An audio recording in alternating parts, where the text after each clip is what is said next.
Hello there, and welcome to Live with Sujay. That's because we're all the way live and in living color. And I welcome you to this show. And our series is on Black women leaders. How ecstatic I am, delighted, ignited, and excited to have a leader with us par excellence today, Terri Arnold-McKenzie, who leads the program called Ascend Long Island. Welcome. Well, thank you so much for having me. Thank you so much. It's a pleasure to have you. Not only are we in business together, we find out we're sorority sisters. We are. I'm so excited about that. And what sorority is that? Delta Sigma Theta Sorority Incorporated. I'm loving it. So thank you so much for coming. So tell us what Ascend is. What is Ascend and Ascend Long Island? So Ascend, I'll give a little bit of background about Please. Ascend. So Ascend started about 6 or 7 years ago out of the University of Seattle in Washington. Their Hofstra School of Business was working with diverse business owners in their area and found they were lacking in 3 areas, in money, markets, and in management.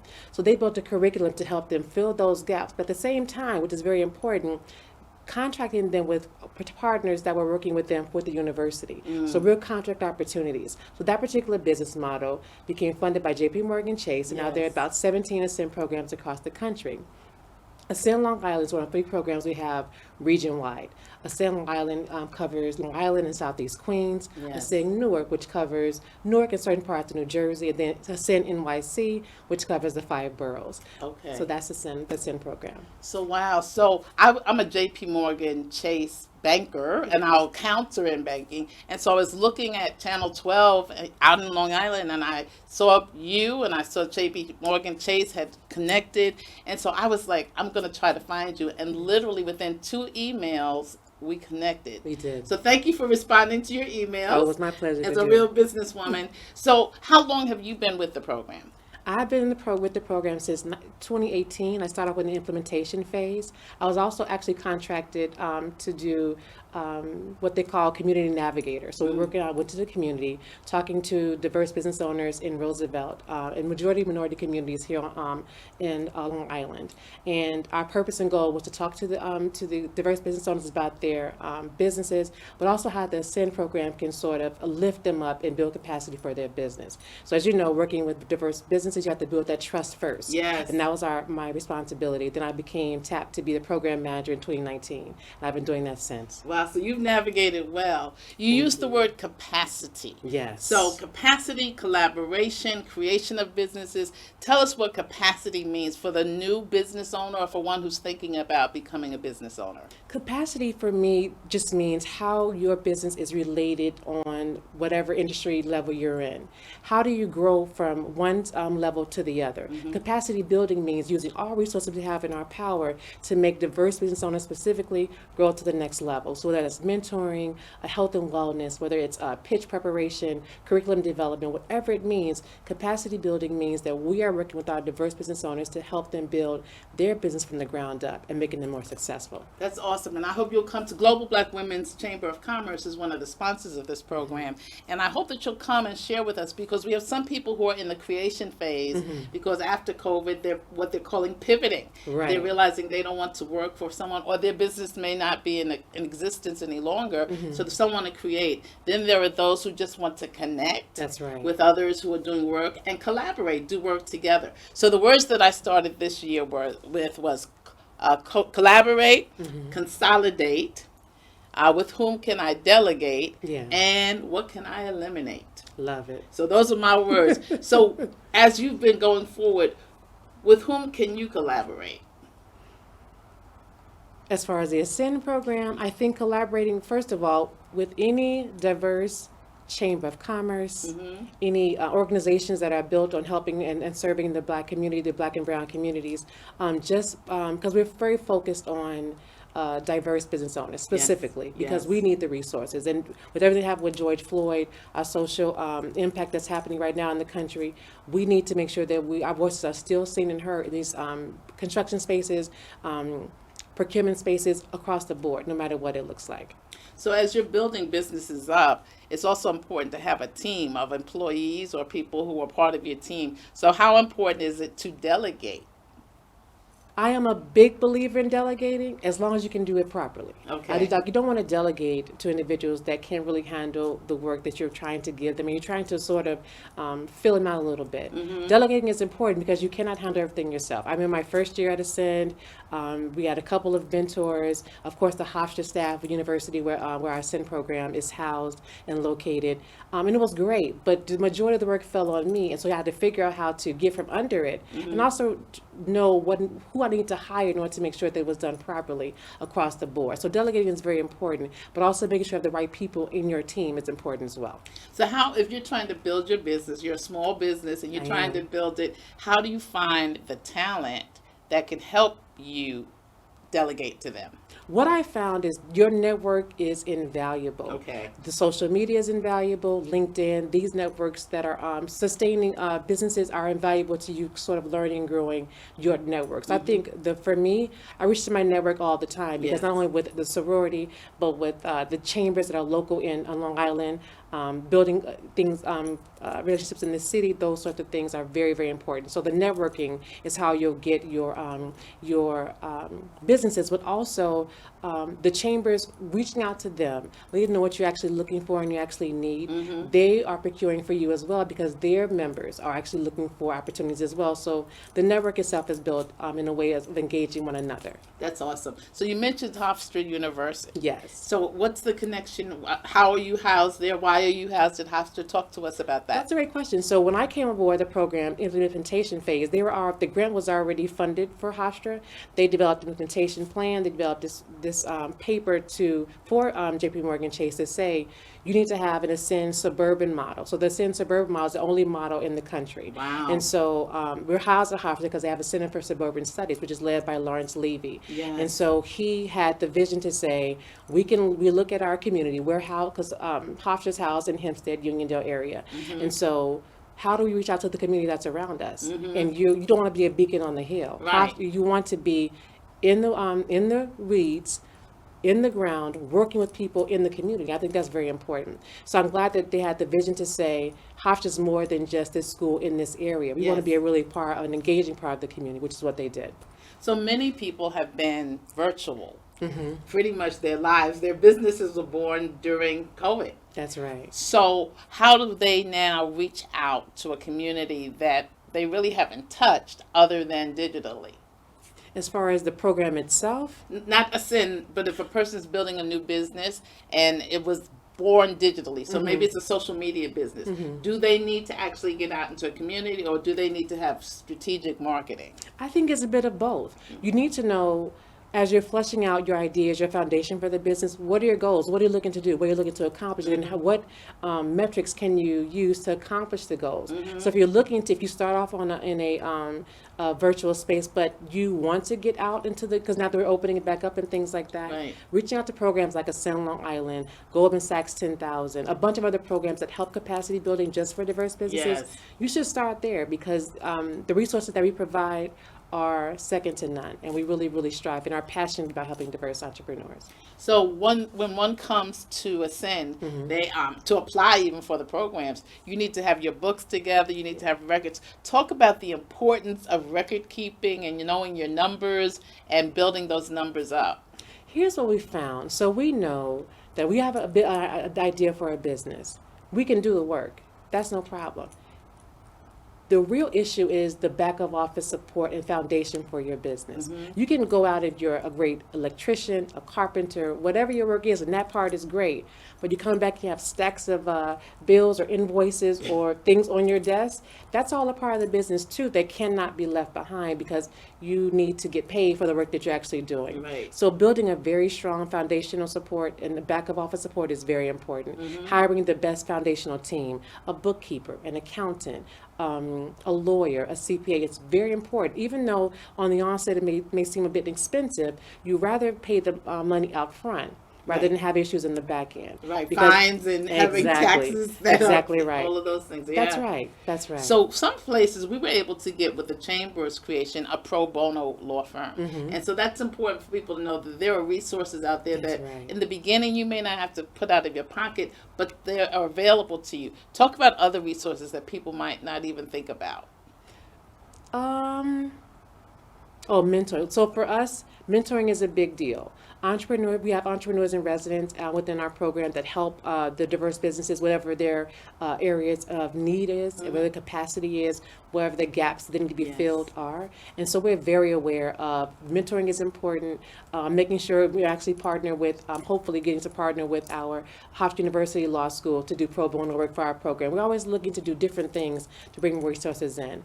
And whether it's accounting work. I'm looking to hire an accountant to help with the resources for the business owners, and also just curriculum development. This year, we're also working with the health and wellness doctor in health and wellness who actually is experienced in helping diverse entrepreneurs in health and wellness for in entrepreneurship, which is very important. We haven't done that before because we know it's Yes. stressful being an entrepreneur, Yes. no matter what size your business is. And so we're Right. bringing on a consultant to help just with health and wellness for that, and also pitch preparation. I am very focused on our entire goal for any Ascend program across the country, no matter where you are, is to get contracting for diverse businesses. If you can't speak to what your business is, nobody's going to listen and engage with you Yeah. for any kind of work and opportunity. So pitching is very important, making sure that you know what to say, when to say, and how to say it. And so all these resources tied together is what makes a successful program and Ascend has that. So I'm going to be looking for your consultant who does health and wellness because Yes. I do a retreat at the end of each year. I'm on a school year calendar, which is because burnout is such a big deal. So many of the people who started with me in ministry, who started with me in business, are burnt out and they're no longer here or very ill. So I want to get that consultant. But you mentioned a very important thing. You talked about partnering. Yeah. Then you had another P, which was pitching. So I Yes. have another P, pivoting, and also partnering. Certainly, you also mentioned, but pivoting and then knowing the politics of where you are. That's another P. Ooh. The politics is a big word. That P is a big word. And for me, I always say I want to stay away from the politics of it all, but you really can't because you're working in areas that some of us don't get to see. So you have to Right. know how to navigate those areas. Yes, You have to yes. navigate it. So it's not my favorite thing to do with this position, but it's a necessity because I need to go out in front of people who don't look like me Yes. and speak to what we have to do for the Ascend program across Long Island and Southeast Queens. And that means the JFK project, Yes. the project at Elmont, Yes. other things that are going on that we have to be a part of and not to be afraid to go into the room and speak to them about it. So the politics of it all is a little tougher, but it's doable and it's manageable and it has to be done.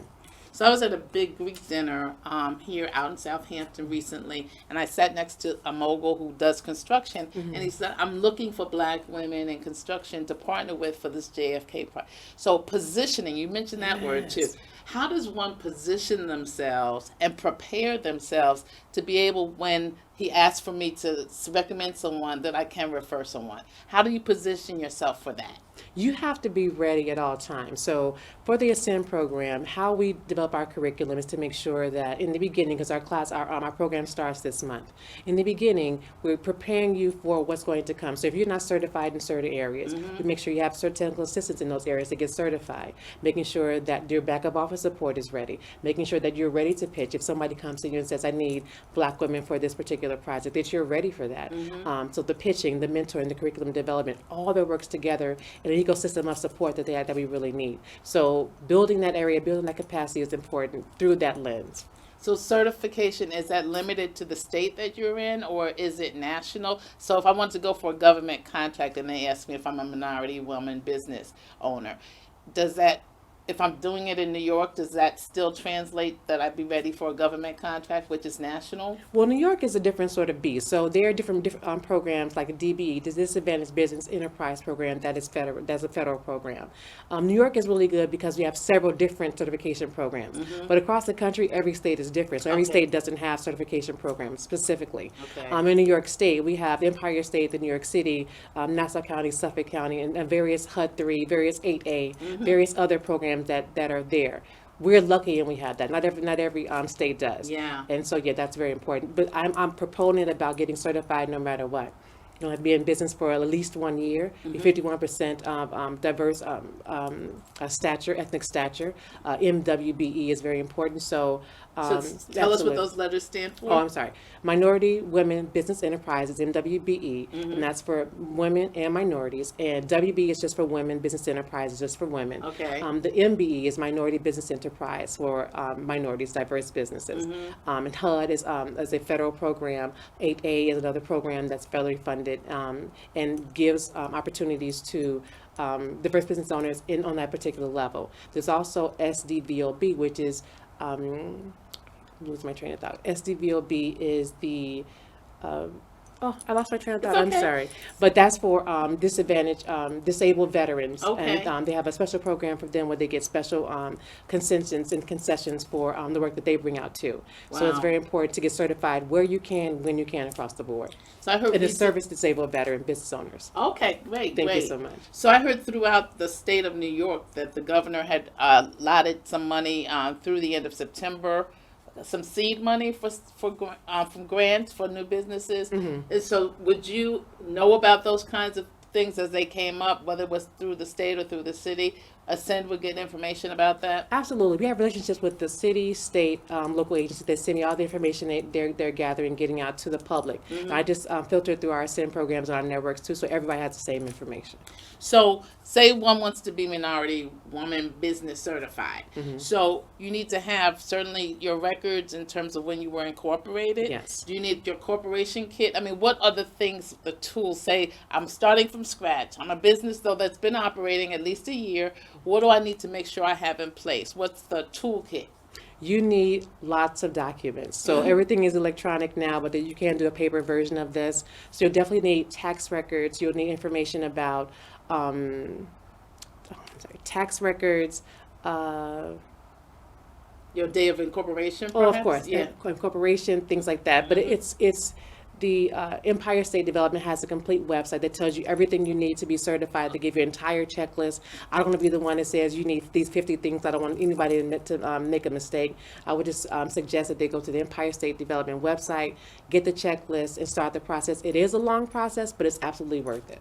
So there are nonprofits, there are C Corps, there are S Corps, there are LLCs. So coming into Ascend, do you take all of the above, or talk to me about who can apply for an Ascend LI program? Absolutely. So we take any diverse business. And so we have two separate parts of our program. The full Ascend Court is for businesses that have a revenue of at least $100,000 up to $1 million plus. Okay. And so that program starts this week. We also have Ascend Prep. That's for startups and companies with a zero revenue but have a really good foundational base that we can sort of work with. And that is from a revenue of $0 to $100,000. Okay. Ascend Prep. And so we don't discourage any business, no matter what your entity organizational structure is, from joining the program. We just want to help diverse businesses to engage and grow, no matter what it looks like.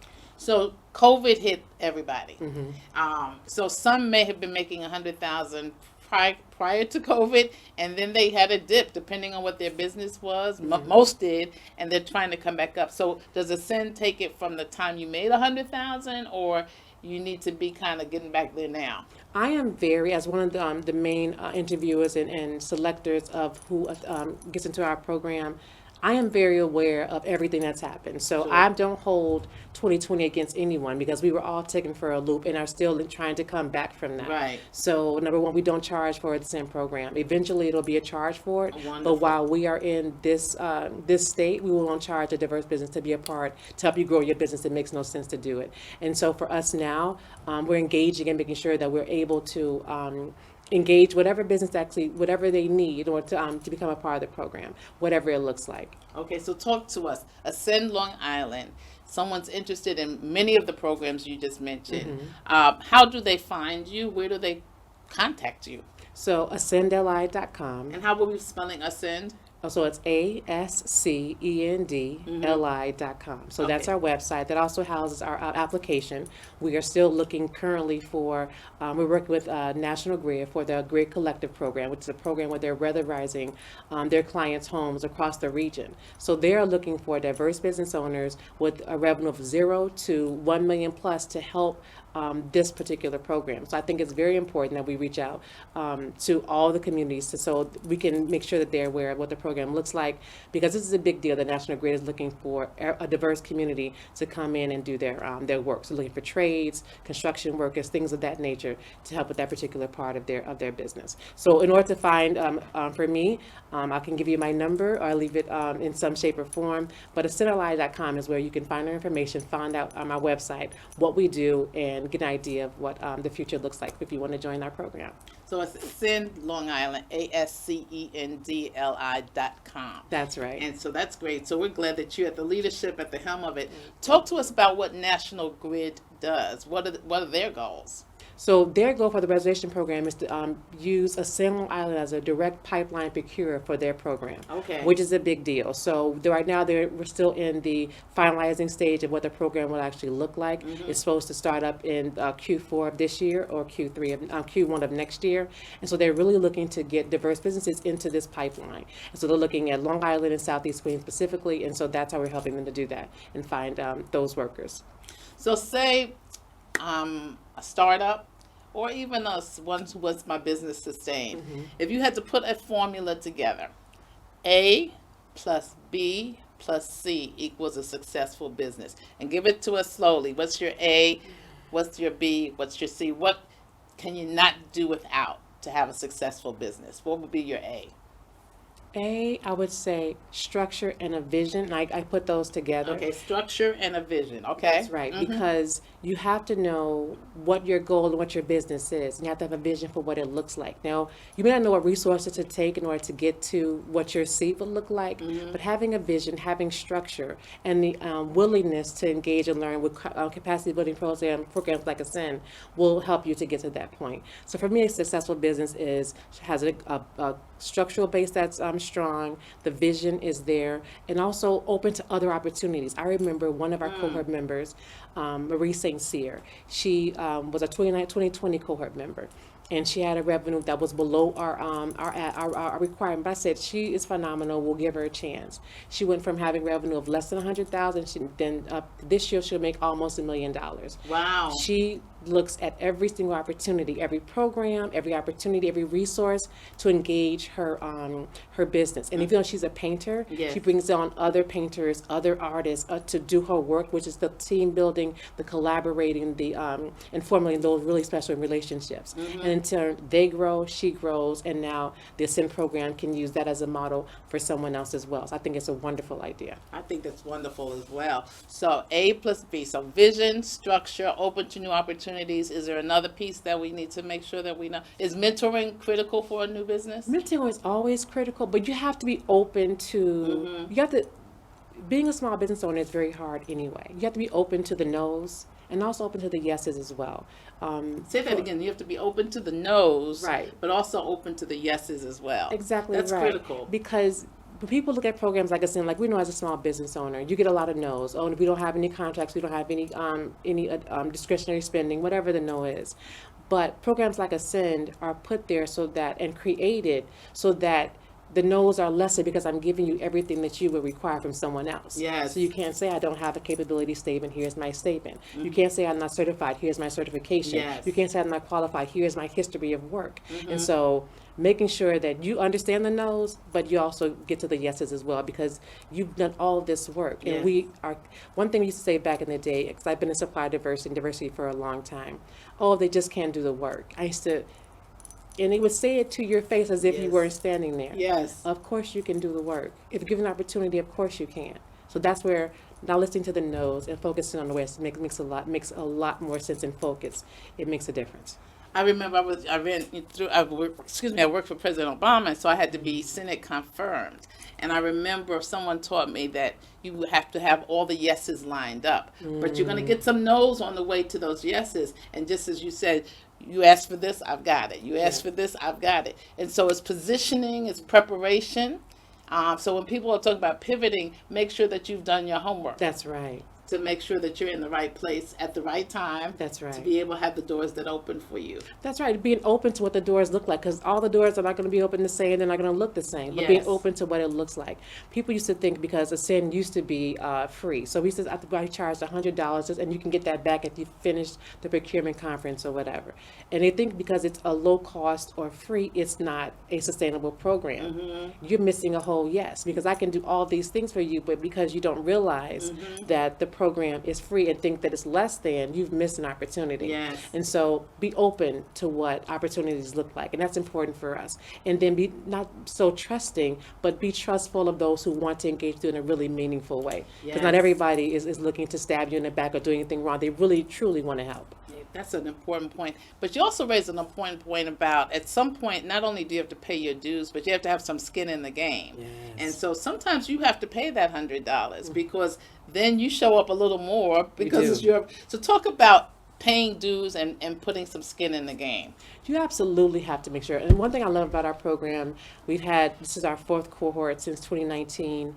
And all of our ascenders who are alumni of the program, they want to come back and help. They want to come back and show what worked for them, what didn't work for them, speak to those who are new to this. So having skin in the game is important. We don't want to charge $10,000, $500 Right. for this program because we're sustained and grant funded by JP Morgan Chase. We have 3 additional funders that we also are funded by. So our program is funding. Everything that comes back into the program goes back into our cohort members. Yes. But in the same respect, you still want to make sure that while they are engaged, they're funding, that you are getting what you need to from the program.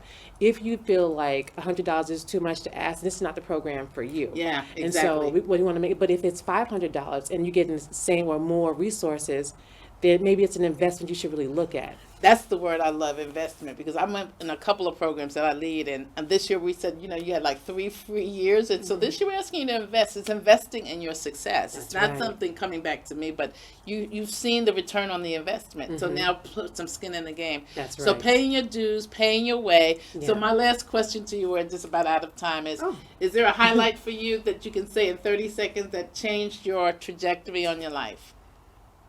Whew, that's a hard question. 30 seconds, the last question. It Okay, the highlight for me is, outside of my family, outside of that, is just working really passionately for diverse business owners, because we don't get the opportunities other people get.